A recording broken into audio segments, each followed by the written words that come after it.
Hey y'all, welcome back to another episode of Life Off the Links, your not so typical golf podcast where we hear about the stories that help shape these pros into who they are today. We have another great episode on tap with a longtime PGA Tour member, multiple time winner, Kevin Streelman joins us on today's episode. We had a fascinating conversation with Kevin, learned about his family, his kids, his wife, and how much of a role that they've played in his success on the PGA Tour. We talked about Kevin's journey to get on the tour and the crazy first year or so that it took for him to make it, putting over 300,000 miles driven on his mom's car when he first got on tour. Crazy story there. And we also chatted about where he's at today, the things that he continues to strive for, the daily routines and the daily things that he is doing on a regular basis to stay in shape and to keep himself competing at the highest level, and the things that he's looking forward to even now in this season that he's in competing on the PGA Tour. You're going to love this episode. We do have a lot of great conversations, a lot of laughs, and a lot of really good golf strategy and mechanics and things, the ins and outs of the game. So sit back and relax, enjoy this episode, enjoy Kevin Streelman's Life Off the Links.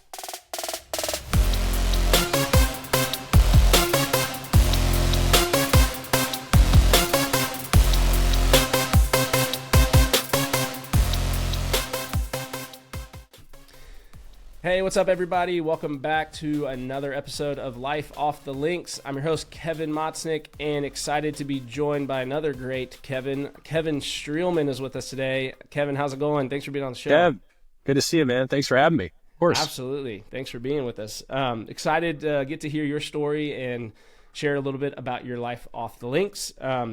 Before we jump into everything, I want to do some fast facts about Kevin so that if you're not as familiar with his career and his background, you will be. So some fast facts about you, Kevin. Born in Winfield, Illinois, the Wheaton area. Graduated from Duke University. Go Blue Devils. Go Blue Devils. Turned professional in 2001 and then joined the PGA Tour in 2008.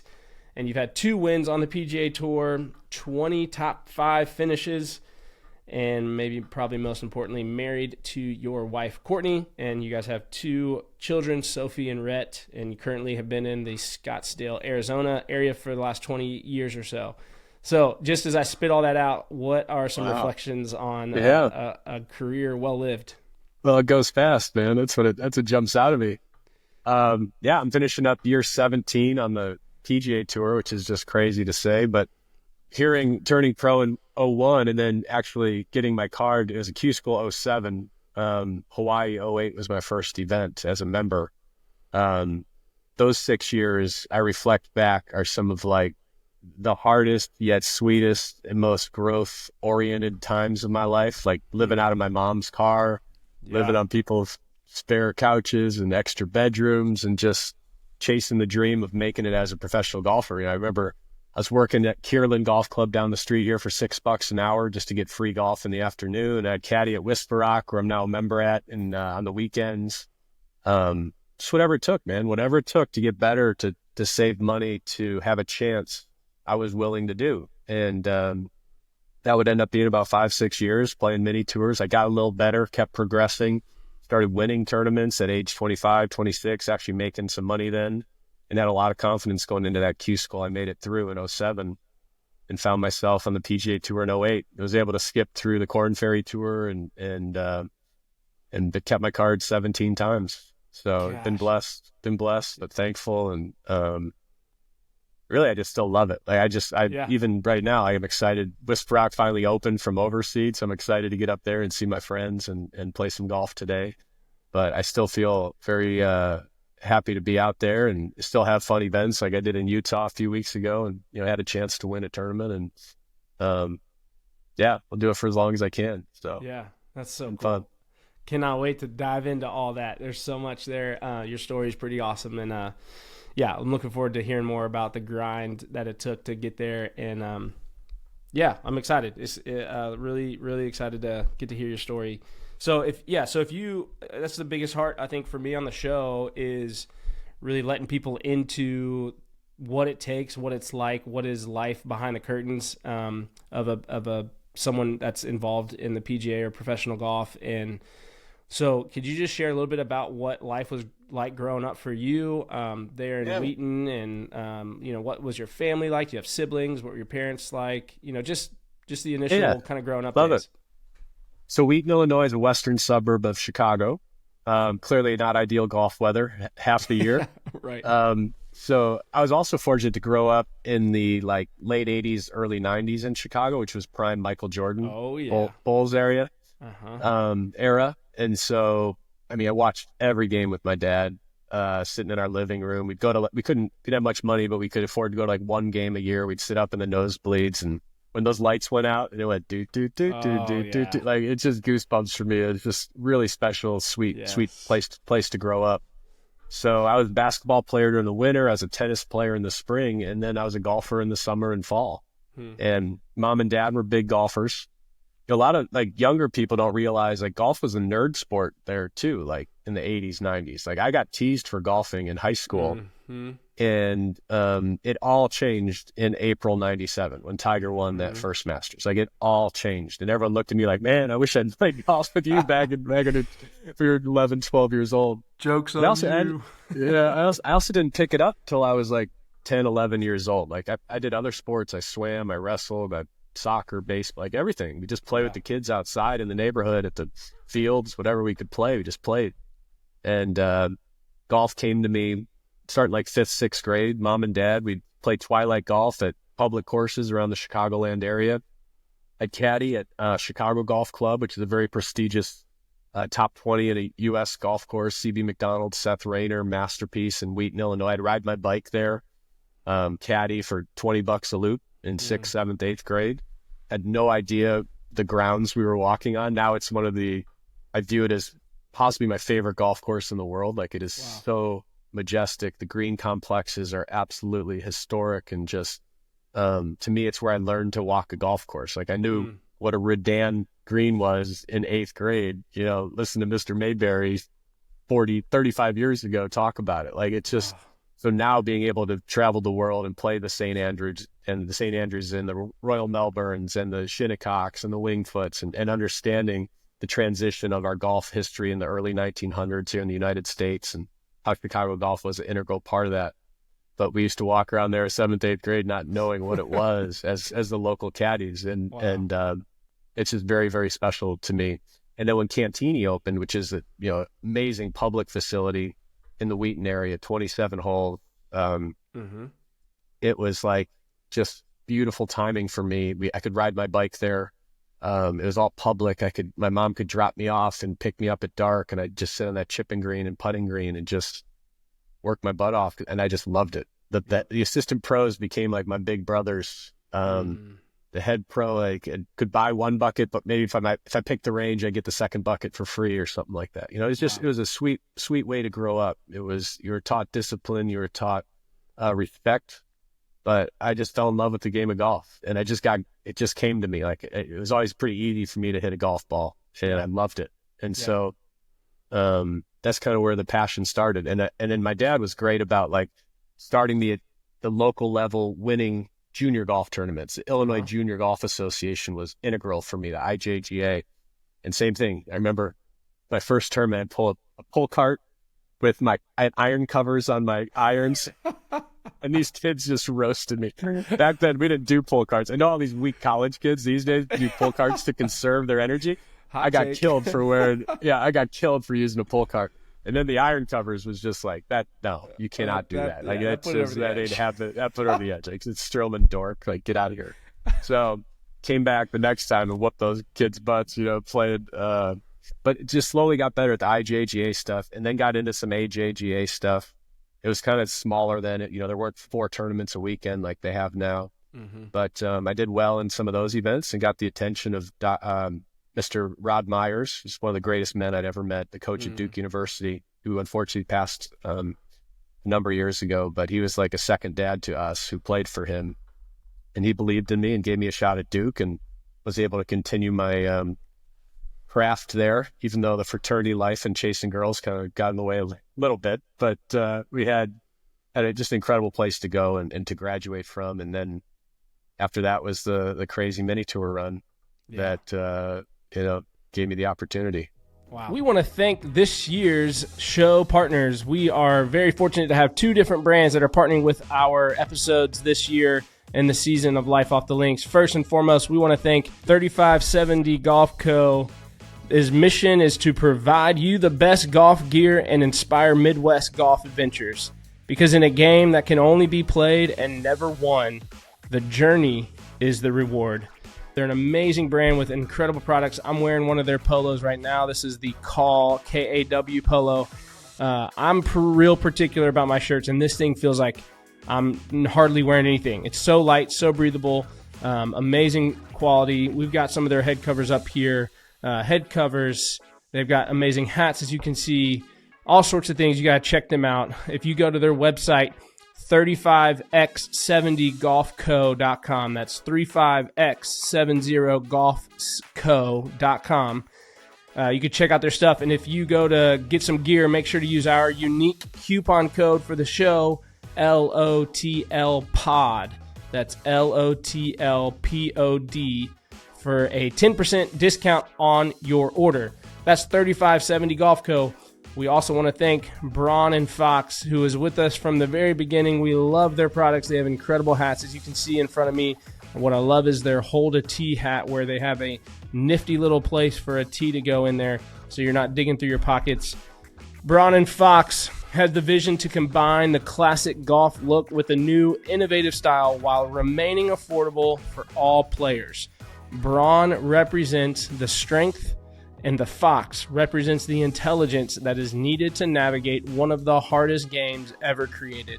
Make sure to check out brawnandfox.com/lifeoffthelinks to get your specific discount for our show. You can use our coupon code as well, LOTL10, for a discount on brawnandfox.com. Thank you so much to 3570 Golf Co. and Brawn and Fox. Go check them out. Let's get back to the episode. Wow, that's awesome. I love hearing the kind of innocence or the naivety of walking around these like hallowed grounds and not even realizing it, but you just fell in love with the game in its kind of truest form. I'm curious, what about the game is that, like, what is it about the game that you fell in love with as you started picking it up more seriously? I remember the conversation I had with my dad, and it was the fact that every day was different. Every day was a new challenge. Every golf course was different. No matter where you play basketball, tennis, baseball at, the courts and the fields are the exact same size. The basketball hoop's 10 foot high. And I honestly, I was an individual sport guy.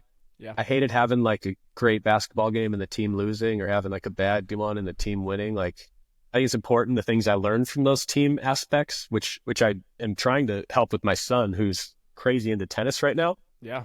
Or we're trying to help him do some team sports, because I want him to have someone to high five or to hug or to cry with too. Yeah. Like, you got to learn those things in sports. And sometimes we don't get those at an early age, and if we just play an individual sport. But I love that about golf. I love being out there and having all the heat or all the pressure and either screwing up or having the success. Like, I still to this day love it, being out there in the heat of battle.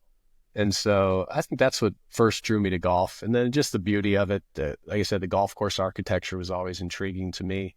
Now the sweetness of just the friendships and relationships you have, whether it's playing with your children, whether it's playing with your parents, your grandparents, your best friends, your worst friends, your enemies. Like, there's so many fun relationships. Gambling, I love to play. I don't play for a crazy amount, but enough to talk trash and laugh and get people nervous and talk trash. And it's so much fun to me.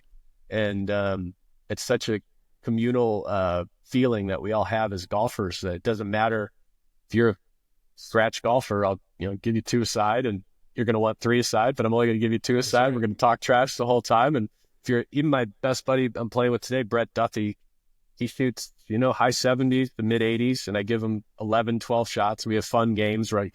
He'll pick the holes, he gets his shots, and I'll pick the holes, he gets his shots. And then it's only for $20, but we laugh the whole time. They have lunch together, and our wives know each other, and it's relationship, friendship.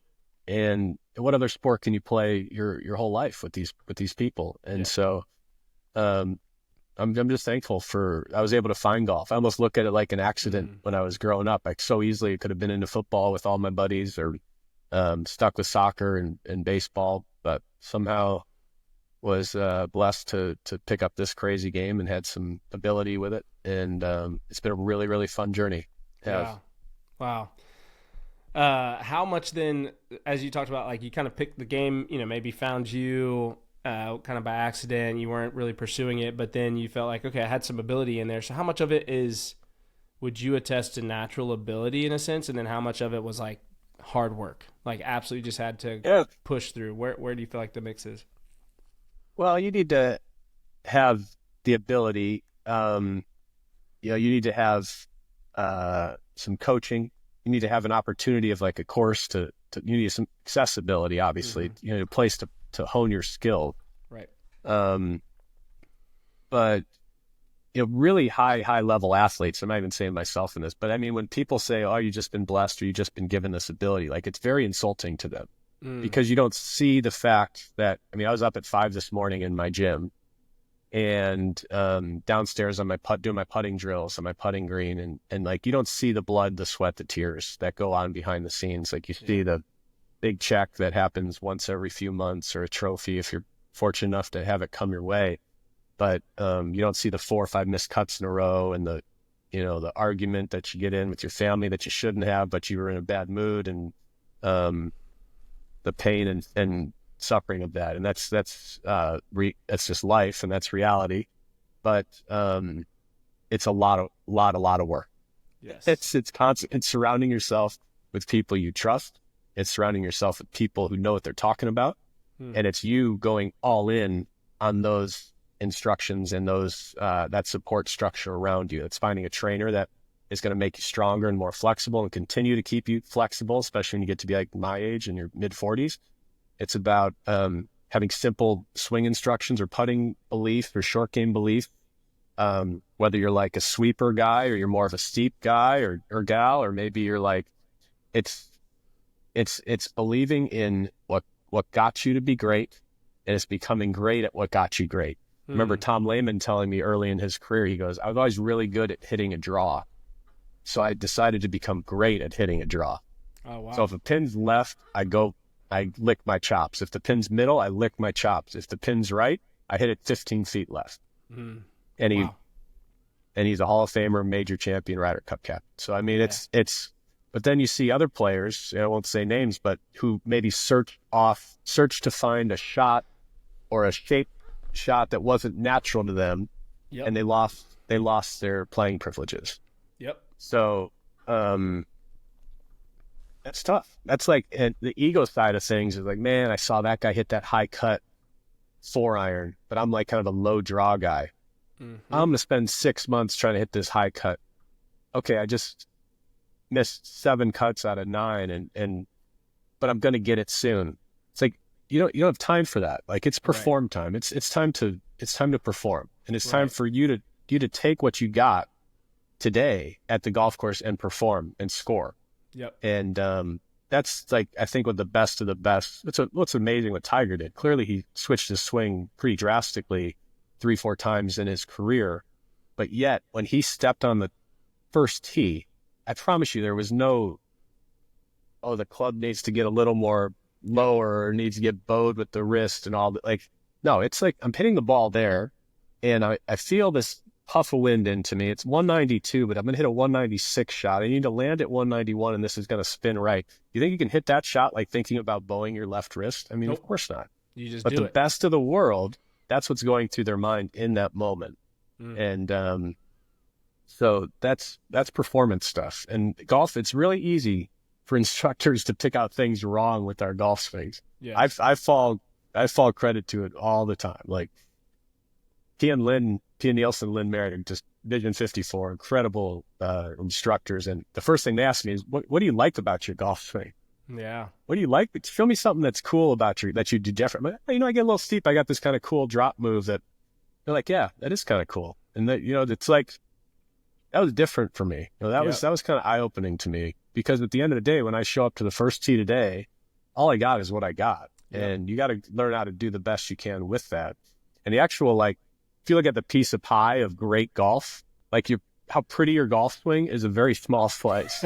There's short game, there's rhythm, there's grip pressure, there's obviously putting and short game and bunker play and rough play and how do you hit off this shot and mentally how's the wind playing and where do you want to leave it? And I mean, there's a 50 pieces of pie in that slice, but yet how much percentage of our practice are we doing on the other stuff versus how much we're doing on how pretty our golf swing is? Wow. But it is easy for instructors to pick out the things that are wrong in that little deal and for you to go home and spend all your time working on it and think, once I get this, I'm going to have it. The thing is, you never get it. Yeah. Never. Yeah. You just play the game. And so, I don't know. Kind of talking off. No, that was there. But that was you know what I mean? Fascinating. That was amazing. I mean, for anyone out there that ever thought this game was simple, you obviously have never played it or tried. Yeah. And to the level at which these guys are doing it, there's a whole nother world out there of what you guys are trying to hone in. But I love the like idea. I talked with Mike Hicks, Payne Stewart's caddy, last season. Great. Yeah, and I'll just never forget the conversation we had around, kind of more of the current state of the game where guys and caddies are out there talking about where they don't want to go. Like they're kind of putting these negative thoughts in their head versus like, we want to avoid this. We don't want to go there versus he's like, I never would have done that. It was always, where are we going to? What's our spot? Let's commit to it. Positive thoughts. And even to your point of like, absolutely, you're going into these, what's wrong with my swing? These negative thoughts of like, I got to try to fix this versus like, what's my athletic ability? What am I already good at? What's my natural swing? And let's just hone in on that. I think it's a fascinating dialogue to have even on some of the other things we've talked about. Okay, so let's go back and kind of talking then about where you obviously started getting pretty good at the game. You're looking at Duke. You're getting recognized by them a little bit. And then you said Coach Rod out there really started. He was obviously the way you talked about him just immediately is like he's a big influence on your life. Yeah. So there's a two-part question about the college days. What kind of influence did he have on your life as a man? And at what point in this whole journey of your life did your faith start to become a big part of who you were? Was that college days? Was that before? Was that after? Kind of what was that like? Well, I was raised in a very Christian home, but it was more kind of done on Sundays and not done the rest of the week. For sure. And I didn't quite understand what a relationship with Christ was at that time. And it really wasn't until I said, hey, we're all sinners, we're all broken, and we all screw up. And I did a lot in college and in my mini tour days. And it was meeting Courtney and us having a decision together that we want to look and pursue what a life of following Jesus actually looks like. And obviously the Sundays are always important, but all of a sudden Monday, Tuesday, Wednesday become a lot more important, and relationship. And it's so crystal clear to me as I've grown and matured just in life and as a father and as a husband and as a follower of the importance. We're all going to idolize something in our lives. We're all going to, I spent a lot of times making golf an idol for me and good scores. I was a really good person when I was shooting those good scores, and a real jerk when I wasn't. Yeah. And I quickly learned that it is not the type of man I wanted to be, and husband to Courtney and father to my children. And it's amazing the freedom that comes from an acceptance that God is in control of all this anyway. And if we're going to follow anybody, I want to follow somebody who preaches love and hope and forgiveness and grace and acceptance and compassion for all, especially those who need it, who are left better off. If we're going to, versus things in our world which are like greed and hatred, and if you don't believe in what I'm saying, then you're wrong, and it's just in judgment. The world wants us to live in that state, and I've been in that state. And I choose the joy and forgiveness and grace. It's an amazing way to have friendship and love and relationships with friends and your wife and your husbands and your children and your grandchildren. And so that's just the way I choose to do it. And it's given me a lot more freedom at the end of the day. Well, okay, so we'll talk about, because you mentioned how meeting Courtney was a big part of that. So we'll get to that here in just a little bit. So hold on to that thought. So then back in the college days then, tell me a little bit more about Coach Rod at Duke, and what kind of influence did he have on your game and kind of just your experience there at Duke? Yeah, Coach Myers was more of a father figure to us than a golf coach. And I think that's why to this day, my friends from my golf team are my dearest friends in the world. Mike Christensen, Paul Tucker, like Mikey caddied for me for 5 years on tour. That wouldn't have happened if, we weren't the friends we were in college. He was a big reason I went to Duke. He's just Northern Minnesota, great athlete, incredible golfer, and he was like a big brother to me. I really looked up to him. So to have him as kind of my first point man at Duke University, I knew that's where I needed to be and wanted to go. And then to this day, he's still my best friend in the world. And Rod facilitated relationships like that. He put good men together. Maybe could have got a little better golfers at certain times, but he refused to jeopardize the integrity of his team for the wrong type of man. Yep. And I now look back and kind of see what he did and just respect the heck out of it, because he put a lot of great people together, and we had a solid team, but we had better men together, and we had a great time. Yeah, cool. It changed my life, that decision. You look back, those little moments, those little decisions we had, and it's just amazing how they have the after effects that can just change our futures. But going to Duke was a big one for me. Yeah, it's so cool. I love the just the coach. Having coaches in your life, and even as a golfer, to have the high school experience or a college experience where you have that team, you have a coach that can play that role in your life that you get on other team sports that you don't always get with golf is cool. And just how often, we all talk about a certain coach, mentor, older figure in our life that played such a huge role in our life. So it's always fun for me to hear, those kind of stories from anybody really, So, all right, we're going to shift gears a little bit. This is one of the segments we love to do on our show. Call it Quick Nine. This is, we all have been out there before trying to get in 9 holes before it gets dark. Oh, yeah. And so we're going to kind of go through a quick 9 rapid fire questions with you, if that's cool. Do it. All right, here's Quick 9 with Kevin Streelman.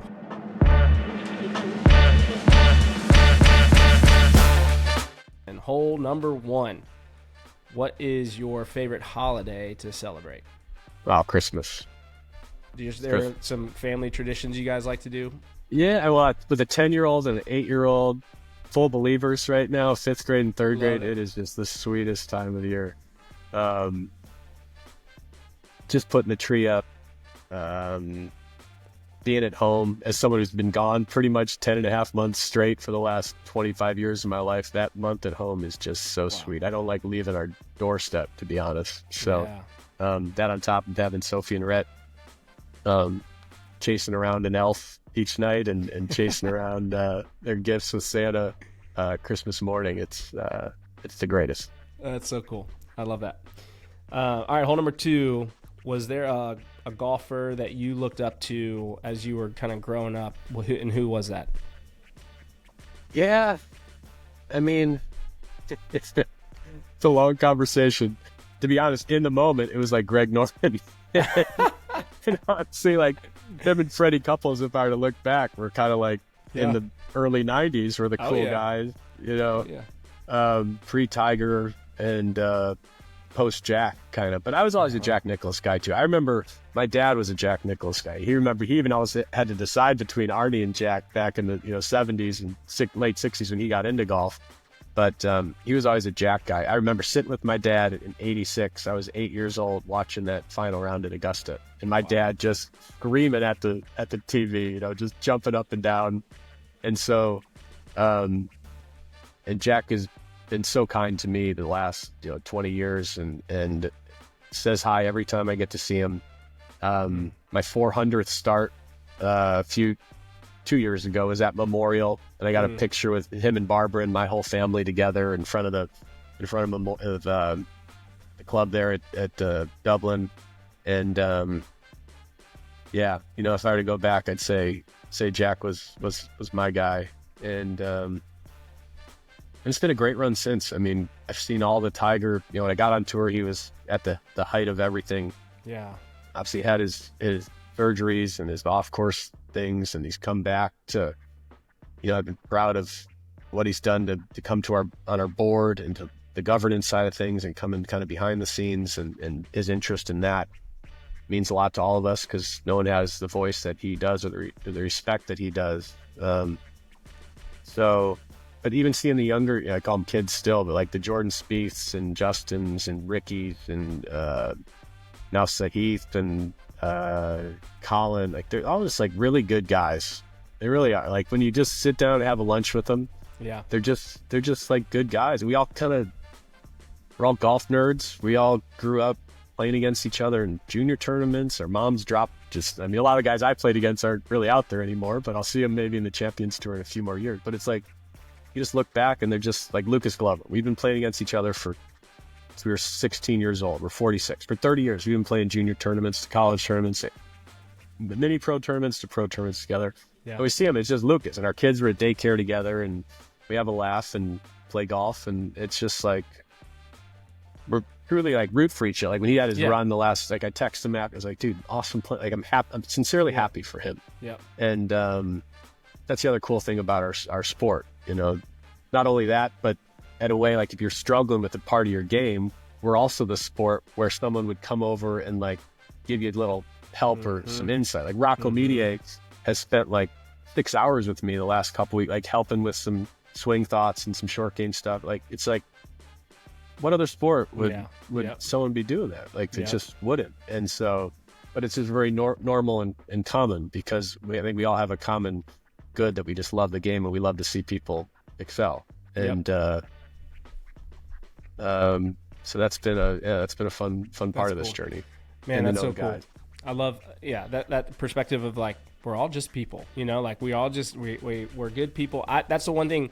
And we'll jump back into quick nine, a little side note here, but that's one thing I have experienced as I've been interviewing, you all is like, this is a dream for me. I'm getting to interview professional golfers. I've grown up a huge golf fan. I'm an avid golfer. And then I get on the interviews and I'm like, they're just genuinely great people. They're just people. Well, and that's the whole point of our show is we want others to see that like, as much as we might aspire to be professional golfers and you see what you guys do on Thursdays through Sundays and, all this stuff. And then it's like, at the end of the day, we're all just humans. We're all just people. We all have stories and we're all good people. And that's just, I love it. I love that you echoed that as you're getting to hang out with these other, the younger guys that are coming up. So yeah, we could keep talking about that, but for time's sake, we'll jump back in. Hole number 3. What is a favorite professional golf memory of yours? I blew a 3-shot lead in Puerto Rico my second year on tour. 3-shot lead going into Sunday. Just played not to lose, played safe, got lapped. Greatest thing that could ever happen to me. I was so furious at myself because I was playing the best golf that week. That was my tournament, and I gave it away. The next year in Tampa in 2013, when I had a 1-shot lead on Sunday, and no one thought when they went through the Golf Channel ticker deal, like no one thought I had a chance to win. That ticked me off, and I played to win that day and had a bogey-free 67 and won by 2. So Tampa doesn't happen if I don't go through that in Puerto Rico and don't learn from that. My greatest probably feat will go down at Hartford, what I was able to do in 2014 at Travelers, which seven birdies in a row to win. Birdie. Well, I'd missed 4 cuts in a row going into that. It's a very long story short. What Ben Crane said at that study Tuesday night pretty much changed my life and my heart. But I just played out of a place of gratitude that week and thankfulness, to be honest, because I'd been feeling pretty entitled at the time and kind of upset that I felt I deserved more than to miss 4 cuts in a row. And I was a better player than that when I'm not, and I didn't deserve anything. And I was fortunate to make the cut by a few. I had a great Saturday, shot 64, was up into 12th place. And then I'm like 2 over through 8. And just like, God, I mean, the start at Hartford's pretty gettable, and I just blew it, So 9, I make a little double break, putt for birdie, a nice like 16, 17 footer, miss the green on 10, chip it to 6 feet, make that, miss the green on 11, hit it to like 15 feet, tough bunker shot, and make that.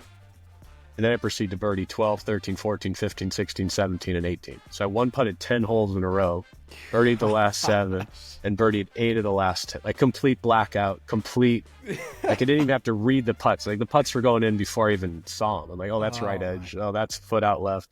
It was just like, it wasn't in my hands, to be honest. And when that last putt went in on 18, I mean, I was in like 24th place going into the back 9 and ended up winning the golf tournament straight up, not even a playoff. And so that moment was something I'll never forget. And very thankful I was fortunate enough to have it. But it was a complete surrender that week and freedom to just be me and to do what I've trained to do and to play the type of golf I want to play, not for anyone else but myself, and the joy of playing it. And you wish you could be like that every day of your life, but I strive towards it. But that was like the most zen, peaceful, freeing moment of golf I've ever experienced. Can you, I know this is whatever, it's supposed to be rapid fire, but I think it's worth, would you be willing to peel back the curtain a little bit on what was said on that Tuesday night that you said changed your career and your life? What was Ben was Ben Crane, who's like like a big brother to a lot of us out on tour. He's just an incredible man and husband and representative of what it means to be a Christian. But he said the scripture, 1 Thessalonians 5:16 through 18 says, rejoice always, pray constantly, and give thanks regardless of your circumstances. That's God's will for you through Christ Jesus our Lord. And that just jumped at me of like, give thanks regardless of your circumstance. Because I was really good at giving thanks when things were going well, but I really sucked at it when they weren't. And at that moment, they really worked for me. And I said, you know what? I'm going to live this week out of gratitude that I'm out on the PGA Tour, that I've been out here for 4 or 5 years at this time, that I've got my wife and a little Sophie, 6-month-old Sophie here, and just play out of gratitude, man. Live out of gratitude, thankfulness, joy, peace, surrender. Like, how else do we want to live? And I played that way, and he showed me something that I'll never do again. I've never birdied like 4 or 5 in a row since at Whisper Rock or at, Greyhawk, like a PGA Tour event on Sunday. Like, are you kidding me? I'm not saying look at what I did. I'm saying look what he did through me. Like, that's what I say when people ask me about it. And a lot of people don't like hearing that, but I'll be honest, that is the truth of it. No question. And I hope someone maybe does hear that and can think about it a little bit, because it was sweet. It was really, awesome. Really sweet. We had Ben on last season, and we had Webb Simpson on last season, and I remember both of those guys.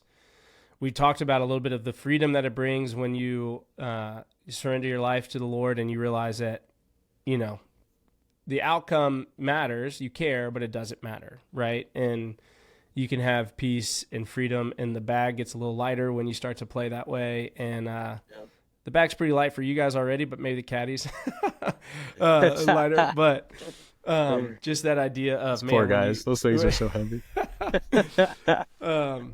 But just the idea of the freedom that, and even you just talked about, is really cool. So thanks for peeling the curtain back on that. And maybe there's anybody out there, whether it's your job or your family or anything that you're putting all this weight into, but even aspiring golfers out there that are just like, you know what, just let it go, be free, have fun, enjoy the game, and who knows what'll happen. So, all right, back into it. Hole number 4. We'll start knocking these out. What is something unique about the life of a pro golfer that people might not know?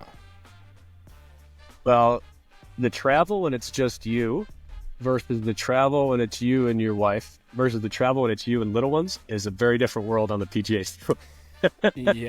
I told people when I got out there, Courtney and I were engaged. We were fresh to the PGA Tour. You're staying at these fun hotels, and you actually aren't maybe looking for the cheapest possible hotel within like an hour of the golf course like you do on the mini tours or Corn Fair tour. Like, I can actually stay at like a Hilton. Is this a free parking lot? I'll just park here and stay in my car. Exactly. And so,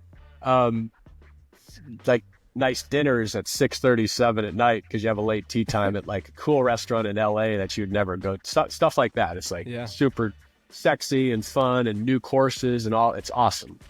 And then you introduce the little ones to it, and that at Hilton turns into an extended stay, and that restaurant turns into Chick-fil-A at 4:45 in the afternoon with the kids trying to nap in the back, and you're throwing down the grilled chicken, combo, and then you're ripping down the monitors. You get the adjoining rooms or the 2-bedroom. Yes. Put the monitors up Yes. Monday morning, and then you rip them down Sunday morning, and you fly to the next one. The Sophie blackout slept curtains, the blackout curtains. plays. You travel with 100%. So the travel is different. Now I'm on the other side of that, where my kids are, unfortunately, don't get to travel with me as much. When they do, they can kind of, we still do adjoining rooms, but they can stay by themselves in their own room, and it's more freedom to kind of sit at least maybe a Chili's now versus the Chick-fil-A. But you get like the middle level restaurants, but they could actually behave themselves, but it's also changed now for me too, where I'm kind of like I'm the old guy. I didn't count on that happening, but I am. So I'm hanging with a bunch of like 30-year-olds that look at me like their big brother, but it's fun, like taking them to dinners, mentoring them to a degree. They mentor me. They keep me young to a degree, like caddies and players. I'm just dear friends with them. And yeah, kind of back to, I could stay at a decent hotel and go out to a later dinner now again, and sometimes treat the guys and the caddies as well. It's kind of a fun part of being out there and a veteran as well. So that's cool. It evolves. Say that. I love that. That's so cool. All right. Speaking of travel, hole number 5. This is a traditional question that I ask all my guests in the Quick 9. If you're out, so maybe in the earlier days, you're not driving as much as you used to, but in the earlier days or a family road trip, you got to stop at a gas station, you got to fill up. Yeah. What's the snack you're grabbing off the aisles in the gas station? Yeah. Smart food, popcorn. Love the smart food. Okay. But it gets in your hands a little bit when you're driving, so that can be kind of annoying. And I'm like, got a thing about hand cleaning, so I don't like licking the, that's kind of a deal. Yep. Beef jerky. I'd like some beef jerky. Stick or shredded. I'm fine either way. I usually do like a Gator Light, the light Gator Light. Get some some Pedialyte or something to get some hydration going. If I'm going to be like the Diet Dr. Pepper is probably a good one to go with. Diet Dr. Pepper, Diet Coke. My favorite stops back in the mini tour days was Taco Bell. Oh my God. And it was before the phones you knew where one was. So you'd literally just wait for the sign to become, sign. And sometimes it wouldn't happen. It wouldn't happen.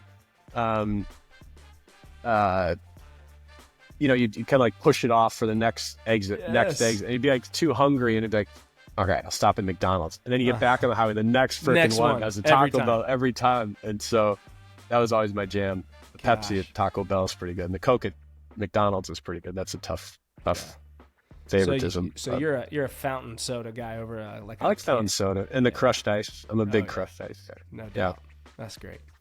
Dude, I can so relate to the days of trying to figure out where the heck can we get a Chick-fil-A or can we get a Chipotle, and how long can we hold off? And you're like, okay, here we'll just do, and then every time it's within the next exit or two. You're like, are you kidding me? I know. That's great. All right, hole number 6. What's your favorite sport to watch other than golf? Duke basketball. All right. Courtney's from Tuscaloosa, so it's been a fun 20 years, 18 years of Bama football too. It's kind of jumped on each other's bandwagons there for Duke basketball and Bama football. Yep. But big Bears fan, growing up in Chicago, and now big Cardinals fan.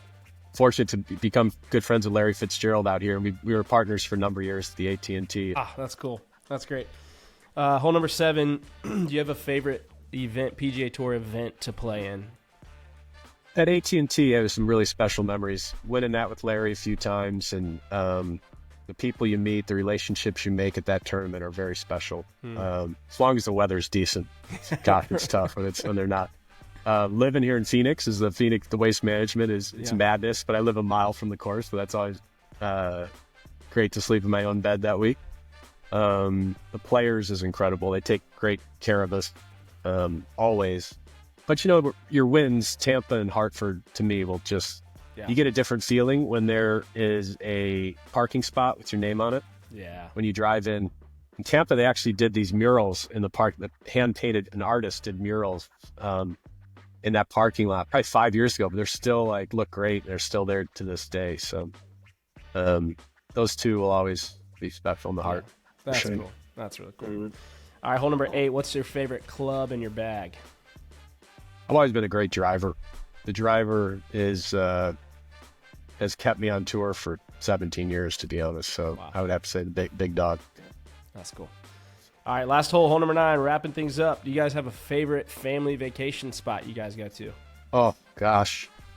Well, last winter, we kind of randomly fell into Kauai in Hawaii. Yeah. Oh, my gosh. We're going back this year. My in-laws' 50th wedding anniversary. We're treating them and taking them to Kauai the week before the Sony.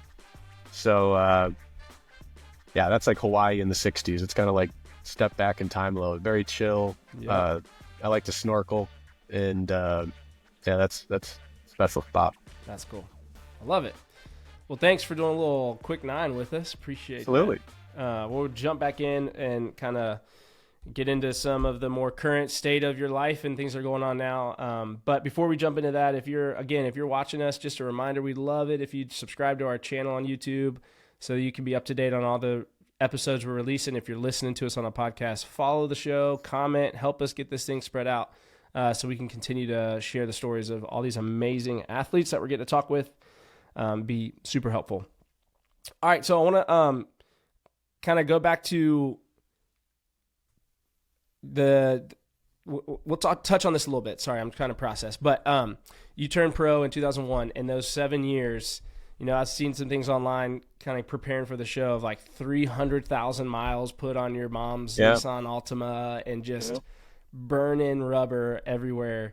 Talk a little bit about the grind that it took for you that maybe people, people start to realize and see you guys as golfers when you start to get on TV and you're seeing you're seeing the success, but you're not seeing the nights sleeping in a rough hotel and driving for 10 hours a day to then get to the next place, and you're not home for 4 months in a row, whatever it might be. Can you just talk about what that grind was like and how you persevered to get to ultimately being on the tour? Well, it's a very long discussion, but the way I got through it was just hope, faith, passion. Like daily growth is something I'm big on. Like I love getting up to work at getting better tomorrow, whatever that is, whatever our profession is, or whether it's relational or whether it's professional. I love waking up tomorrow to try and be better than I was the day before. That's cool. And that's what got me through those mini tour days, was just seeing progression, seeing better scores, seeing better ball flight, short game contact, putting prowess, like just a little bit every day. You don't see like the massive jumps. It's so small, but after years of it, you develop excellence. Like it takes that daily growth and that pursuit. And the understanding of that is critical, especially with young people. It's like, they want to look at their phones and find the next tip or the next thing that's going to like drastically change their game and their scores and their finishes and stuff like that. That ain't reality, bud.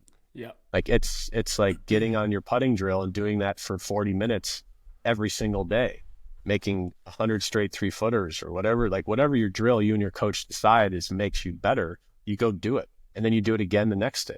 And then you do it again the next day. And you don't come back to me and search for something different, because no, I'm going to tell you to do that same drill. And you're going to eventually see that when you have a 4-footer to say par on 17 to give you a shot lead on the last, you can knock it in without even thinking about it. Yeah. That's what makes you better, but you don't see that yet. And so I wish I was better at that early in my career, but that's what I've learned at this stage in my career. But those days, I just would do whatever it took. Like I said, I was working at Kierland for $6 an hour. It was caddying at Whisper Rock to make $100 on a weekend. It was saving that money for Q School. It was meeting a new sponsor, playing golf with them, and offering 50% of my winnings in order for him to pay for my yearly fees. Wow. And then once he doubled his money, the contract would go away. But knowing if I went and had a nice week on the, Gateway Tour and made like $3,600, $1,800 of it was going to him. Wow. And so, but that was the sacrifice it took. And it wasn't about that $1,800 at the time. It was about having the opportunity to play a tournament to get better, so that when I got to Q School, I'm going to be prepared to win the thing. Yes. Oh, yes. And that's what always drove me was daily growth is what it comes back to. And you get yourself in an uncomfortable position, in an uncomfortable situation, and you see what you got. And if you fail, you wake up and you do it again. And if you succeed, it's great, but you know what? You wake up and you do it again. Yep. And I thought like winning my first PGA Tour event would be this, go to Vegas. I'm going to have this big party. I think I'm going to go like have all my friends. I end up having a slice of pizza with Courtney and a sip of wine. And we're so tired we crash. Like that's the realities of it. The next day at Bay Hill, everyone congratulated me. The day after that, everyone forgot about it, was trying to kick your butt. Wow. The highs were not as high as you thought, and the lows were not as low as you got, but it's still just back to the next day, waking up, the daily pursuit of excellence. Wow. And whether you're dead broke living on the mini tours or if you're high flying, winning signature events in the PGA Tour, that's the reality of what the next day looks like. Wow. So, gosh, that is fascinating and so cool to get that perspective. Simple in the same way, though. Yeah. Yes. Yeah, absolutely. Well, so tell me a little bit then, at what point did you, I think I saw where you unexpectedly met your wife. So, well, very unexpected. Tell us about that story and how you guys first started, getting to meet each other and eventually decided to get married. Well, I was dead broke on the mini tour. Left my car in the New Orleans airport public parking lot, jumped on a plane to Las Vegas for Paul Tucker, my best friend from Duke's bachelor party. We go out and have a fun Friday night. We have a tea time at noon on Saturday. We're trying to just find some eggs and kind of shake off a headache the next morning. And we go to 3 different restaurants that are all booked. The 4th one has 2 seats at the bar. Paul and I sit down and order eggs and a water, basically, and these 3 seats next to us open up, and these 3 girls race and grab those seats, and Courtney ends up sitting next to me. And I look over and thought she was the most beautiful woman I'd ever seen, and I got up the courage to ask her for her phone number, and we chatted, had some laughs, and we met up that night and danced all night, and we've talked every day since. And that was 20 years ago. Wow. 20 years ago. And so you look back, I can't imagine my life without my children and without Scottsdale where we live but all these things happened.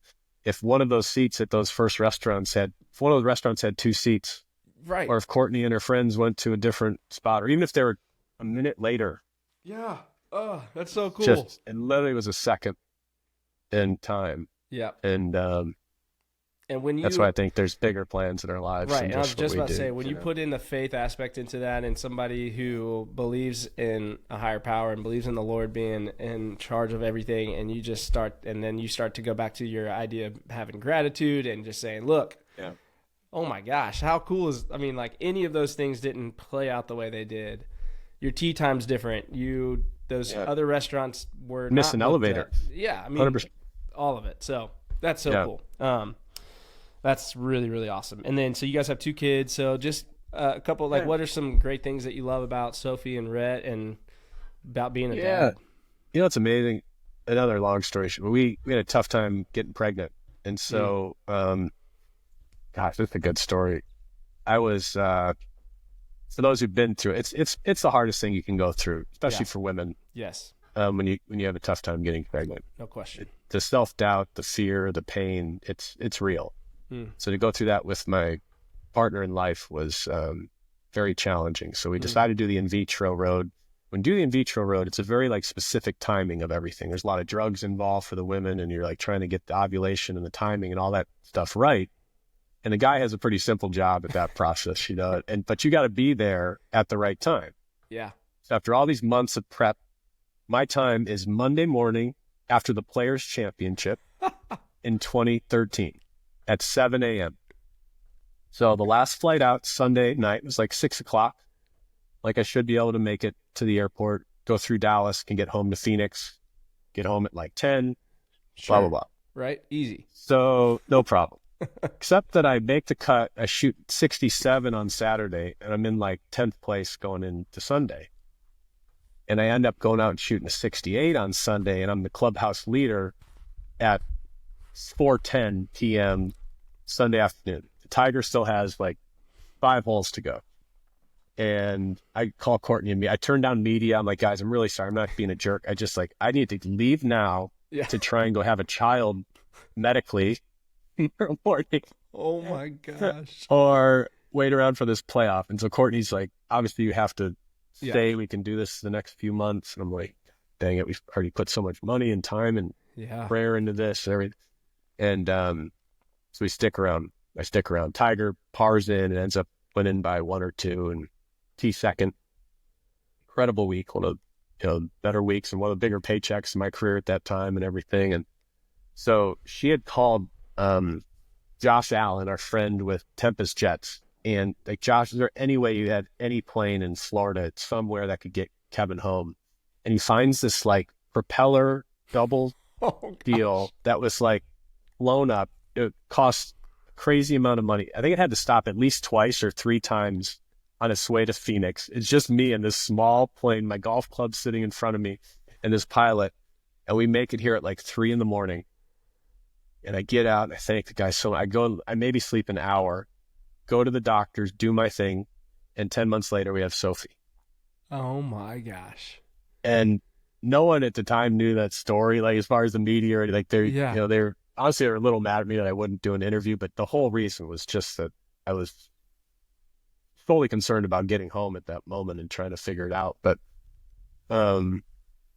yeah. Wow. I was able to work with Sophie. We tried again. Unfortunately, lost 2 embryos as well. But Brett was able to be successful 2 years later, and they're the loves of my life, and they couldn't be more different. Got a super artistic 5th grade girl who's just loves the Lord and loves art, loves theater, loves her quiet time. And my son, 8-year-old, is just a total nut job who loves his tennis, and he's all boy and farts on me and just thinks he's the funniest little dude ever. And it's amazing. Came from that moment. Wow. Yeah. Thanks for sharing that. That's a gift, man. That's really cool. What a story. Man, we could sit here and talk for all day, but I'm curious, kind of current state of your career now, kind of getting towards the end of here. What's your kind of take on just the state of the game? I know you talked about Tiger jumping on the board and the governance and kind of being more involved in that state of things, and we as fans, we're experiencing it in a different way of how things are in the state of the game of golf right now. So from your perspective and where you sit, what's your take on where we are and kind of where you see things going in the next year, 2, 3 years? Yeah, it's a long question. I've been pretty upfront throughout this whole process. As I've been on the player advisory council most of my career, and I served on the board from 17, 18, and 19, and close with Jay, and honestly, a lot of the guys that left too. I mean, Cameron Tringale is one of my buddies. I play with Pat Perez all the time, and y'all hear his stuff. And so I've been very involved in the middle of it, and I have some. I probably won't tell too much of my total feelings on this, but I am with you, and I think most of our fans, that we need to get to some sort of resolution and figure out some sort of direction and vision of what things are going to look like. Yeah. Honestly, we don't have many answers. We had a pack call with Jay at Vegas, and he kind of was like, when you'll know when I know, but we're sitting at the table and they haven't really come to the table. I think it's pretty common knowledge. They tried to get the same offer that they offered SSG to PIF, and they kind of rejected it. And so they haven't been able to come to terms on how this could look going forward. But the biggest question is, what does Yasser want with Liv, and what does he want to do going forward? Because if as long as Liv's still around, none of those players are going to want to come back. I mean, they enjoy playing small fields for massive purses with weaker fields like that. Yeah, I mean that does sound good, but I think our fans and the tour has showed that they appreciate excellence. They appreciate the opportunities of people to change their lives one week of the year, and what trophies mean, and what the different traditions and histories of the PGA Tour mean to all of us. Yep. And so that's a good question. What does Yasser want? And I've not met him, and I'm totally guessing here, but I would imagine, especially with his interest in SSG, he wants access to NFL, NBA, MLB. Like, to him, clearly golf's a big deal, but I mean, he's looking out for the best interest of Saudi Arabia and their $1 trillion fund. Yeah, it's not just like he wants to come into golf. Like, he's into Uber. He's into, I mean, it's like global politics and national, talking about billions and literally trillions of dollars. Their fund is nearing $1 trillion fund. So it's, to him, NFL, NBA, MLB, like that's golf, the Western world, sports world. Gateway. Clearly, golf's our passion, but I think it's a gateway for him. Yeah. And so I could be speaking out of term there, but that's the only thing that makes sense to me. Yeah, and so, but also, how much of a headache does he want to go through to get there? And this seems, did he really want to start a whole league or did our leaders go to war when maybe we didn't need to, if we could have had some conversations earlier in the whole conversation? Wow. And we're past that now, and I don't know. I'm not on the board right now. And I've always felt inclined to serve on the pack because I want to represent the guys as best I can, because that's where my heart is the logo of the PGA Tour means the world to me. Yep. It was my dream since I first saw it when I was 5 or 6 years old. And I'm a traditionalist, probably to a fault. And I just love the tour and just want the best interests of it. But going forward, we need competition. That's why I've never been a fan of signature events personally. I don't think shrinking fields and shrinking our best championships just because they are the sponsors that are willing or have the funds to pay the most are the best way to put our product out there. But our top players and leaders feel that way for now. Like I said, I'll be 46 in a week or two. I understand I'm not, 28 anymore, but I just hope the fans are happy with the product that is put before them. I really am. Yeah. And let's see what that looks like going forward, because next year will look similar to this year. The year after that will be smaller fields. It's going to be 120 player fields and less cards, only 100 cards versus 125, and a lot of things I've told them up front that I'm not really I don't agree with, but that's the direction they've decided to go. So it's you reach a point where you care so much and you put so much into it, but at the same time you got to just let it go and perform the best you can, for sure, and try and compete for your family. So that's kind of where we've been the last few years. Yeah. And we'll see that. Yeah. As a fan, I'd echo a lot of that. I think, and somebody that's grown up, I was born in 90, so the height of Tiger, and that was a big part of what Tiger filled, big part of my love for the game and those traditional aspects of the game of golf and the competition and people grinding it to make it, and hearing some of these stories of guys that will have a good week and it changes their life. And that's the beauty of it's the curse and the beauty of the PGA and the nature of it is that if you don't make the cut, you don't get a paycheck. If you don't perform, you can not do well. But if you perform, everyone has a chance. Everyone's got the shot, and you have to do well, perform well, and those who do are rewarded. I don't know. I think it's cool. I love it, and very interested and very much attuned to what's going on and how this is all going to play out. But I agree. I think we got to figure out how to bring the best back together and find a good common ground there. I'll be honest, I don't watch much live stuff. I thought I might, but it just hasn't appealed to me.